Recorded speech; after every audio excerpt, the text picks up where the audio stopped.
स्वागत है आपका मेरे चैनल पर। देखिए, अगर आपकी पत्नी ने आपके ऊपर मेंटेनेंस का केस लगा दिया है और अब आप इतना ज्यादा परेशान हैं, बिल्कुल टेंशन में हैं कि अब आपकी सैलरी का क्या होगा, आप कितना अमाउंट अपनी पत्नी आप जो क्लेम कर रही है वो देने के बाद आपके पास क्या बचेगा, कुछ भी नहीं बचेगा।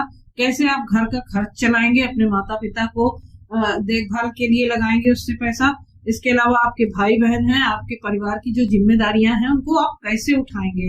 आप बहुत ज्यादा परेशान हैं, तो बिल्कुल टेंशन फ्री हो जाइए। आज मैं इस वीडियो के माध्यम से आपको कुछ ऐसी ट्रिक्स बताना चाहती हूँ, कुछ ऐसे तरीके हैं जिनका उपयोग करके आप मेंटेनेंस को अपने कम करा सकते हैं या फिर खत्म करा सकते हैं। तो वीडियो शुरू करूं उससे पहले आपसे रिक्वेस्ट है कि अगर अभी तक आपने मेरे चैनल को सब्सक्राइब ना किया हो तो प्लीज सब्सक्राइब कर लीजिए और बेल आइकन को प्रेस करना बिल्कुल मत भूलिएगा, ताकि ऐसी ही इम्पोर्टेंट लीगल इंफॉर्मेशन आप तक हमेशा सबसे पहले पहुंचती रहे। इनकेस अगर आपका भी कोई मैट्रिमोनियल डिस्प्यूट चल रहा है या कोई लीगल समस्या है तो आप मुझसे मेरे डिस्क्रिप्शन बॉक्स में दिए गए व्हाट्सएप नंबर पर संपर्क कर सकते हैं।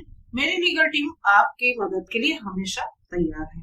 तो जैसे आपने थंबनेल में पढ़ लिया होगा कि मैं ऐसे 7 सीक्रेट्स बताने जा रही हूँ जिससे कि आपके मेंटेनेंस के केस में बहुत बड़ा बदलाव आ जाएगा।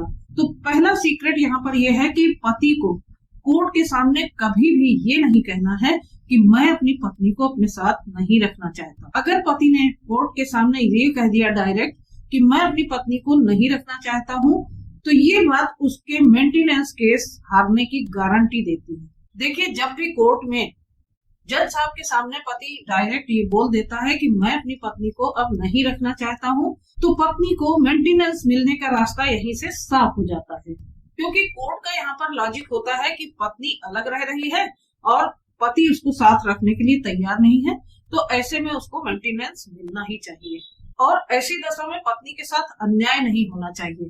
तो न्याय हित में यहाँ पर पत्नी को मेंटेनेंस देने का ऑर्डर तुरंत पास कर दिया जाता है जज साहब के द्वारा। तो ये काम आपको कभी भी कोर्ट के सामने नहीं करना है कि आप जाके वहां डायरेक्ट ये बोल दें कि मुझे अपनी पत्नी को अपने साथ नहीं रखना है। वो बात अलग है कि आपको नहीं रखना है, लेकिन उसके लिए आपको सीधा कोर्ट में ये कह देना बिल्कुल भी उचित नहीं होता है। हालांकि आपकी पत्नी ने आपके साथ बहुत ज्यादा क्रूएल्टी की है, आपके साथ बहुत ज्यादा अत्याचार किया है, बहुत ज्यादा परेशान किया है, इसीलिए मामला कोर्ट तक पहुंचा है और मेंटेनेंस केस तक पहुंचा है।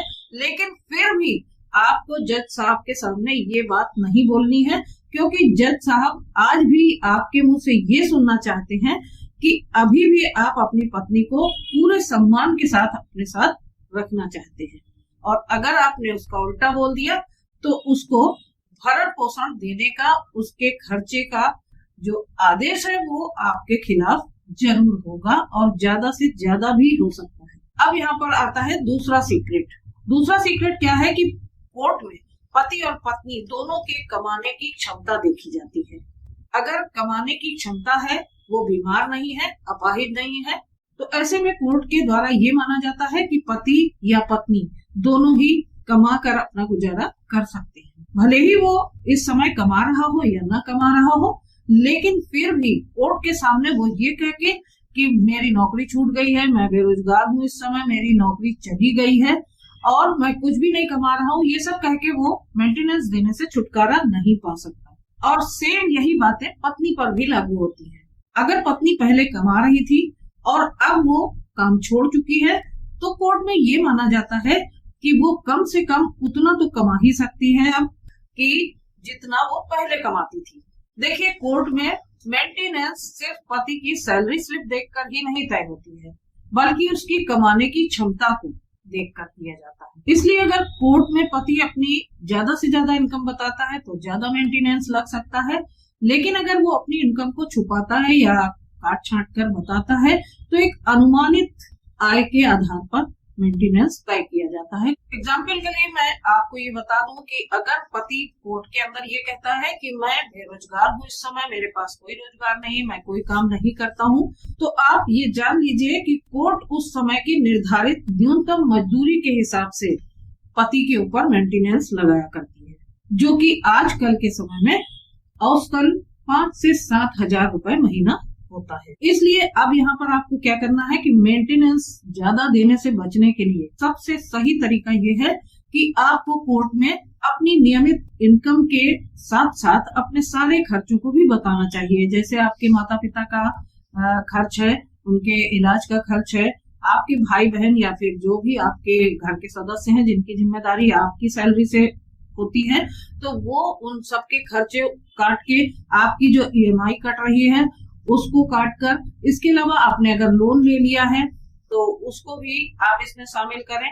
और इस तरीके से जितने भी आपके खर्च हैं उन सब को दिखाते हुए कोर्ट में अपनी इनकम को दिखाना चाहिए। तो इससे कोर्ट ये देखती है कि तय की गई जो मेंटेनेंस की धनराशि है वो पति दे सकता है या नहीं दे सकता। यानी कि कोर्ट अब पति की आय और उसके खर्चों के हिसाब से काट कर मेंटेनेंस की धनराशि तय करती है। अब बात करते हैं तीसरे सीक्रेट की। तीसरा सीक्रेट क्या है कि पढ़ी लिखी पत्नी को मेंटेनेंस नहीं मिलता है।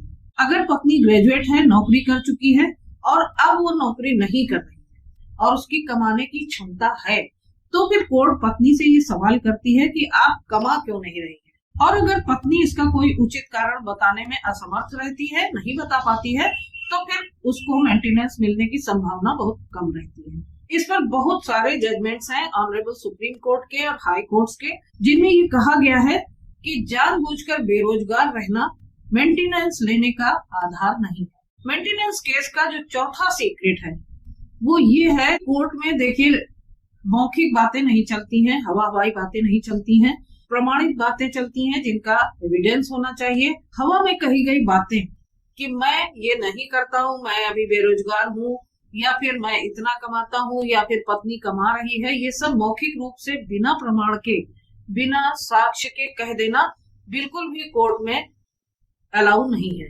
वहां पर आपके एविडेंसेस देखे जाते हैं और अगर आपकी पत्नी कमा रही है तो आपको उसके लिए दस्तावेजी सबूत वहां पर पेश करने होंगे। ऐसे मामलों में बैंक स्टेटमेंट, बच्चों के स्कूल की फीस की रसीद, दवा इलाज, मेडिकल का खर्च जिसके पर्चे होने चाहिए, फोटोज, वीडियोस या फिर कॉल रिकॉर्डिंग्स वगैरह आपको कोर्ट में पेश करने होते हैं। पांचवा सीक्रेट मेंटेनेंस के केस में क्या है कि गुस्से में काबू रखना।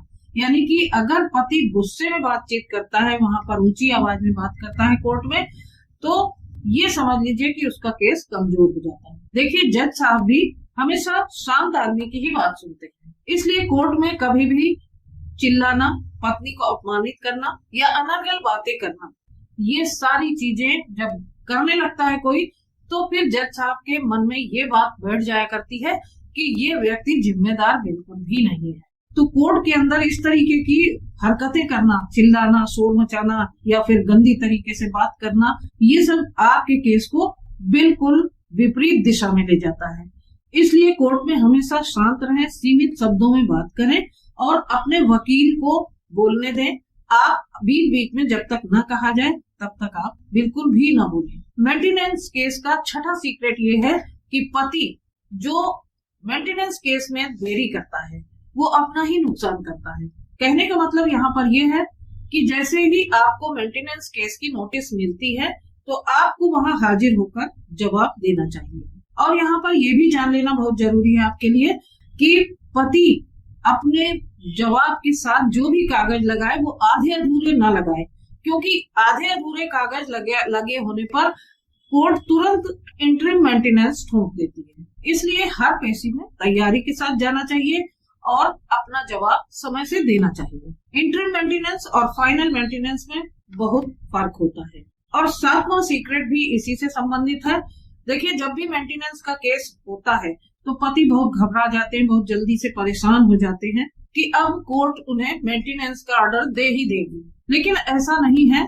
देखिए पहले तो इंटरिम मेंटेनेंस का आदेश होता है और मुकदमे के अंत में फाइनल स्टेज में सबूत, गवाही और क्षमता को देखते हुए जो मेंटेनेंस का ऑर्डर होता है वो कम भी हो सकता है या फिर खत्म भी हो सकता है। तो यहाँ पर अच्छी तरीके से समझ लीजिए कि मेंटेनेंस का केस किस्मत से नहीं समझदारी से जीता जाता है। बस ये कुछ बातें याद रखिए कि कोर्ट में आपको पत्नी को रखने से मना नहीं करना है, अपनी इनकम और खर्च को छुपाना नहीं है, अगर पत्नी पढ़ी लिखी है, पहले नौकरी करती थी, अब छोड़ चुकी है, या फिर पत्नी नौकरी करने के योग्य है, ग्रेजुएट है, पढ़ी लिखी है, तो इस बात को भी आपको कोर्ट में जरूर बताना है ताकि आपको राहत मिल सके। और देखिए, कोर्ट में सबूत ही ताकत होती है आपकी, इसलिए ज्यादा से ज्यादा सबूत आपको अपने केस को जीतने के लिए इकट्ठे करने हैं ताकि आप मेंटेनेंस से बच सके या फिर बहुत कम मेंटेनेंस आपको देना पड़े। कोर्ट में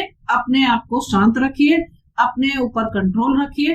इसके अलावा मुकदमे की नोटिस मिलने के बाद जवाब देने में देरी नहीं करनी चाहिए। आपको ये मालूम होना चाहिए कि मेंटेनेंस केस में जो आदेश होता है, ऑर्डर होता है, वो केस करने की डेट से होता है।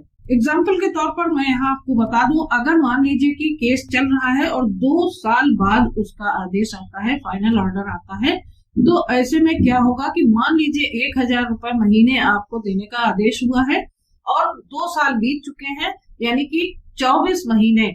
अब आपको यहाँ पर सब मिला के सबसे पहले तो 24,000 रुपए उसको पे कर देने पड़ेंगे, यानी कि वो एरियर हो जाएगा आपका 24,000 रुपए, 1,000 रुपए पर मंथ के हिसाब से, जिसको कि सबसे पहले आपको पे कर देना होगा।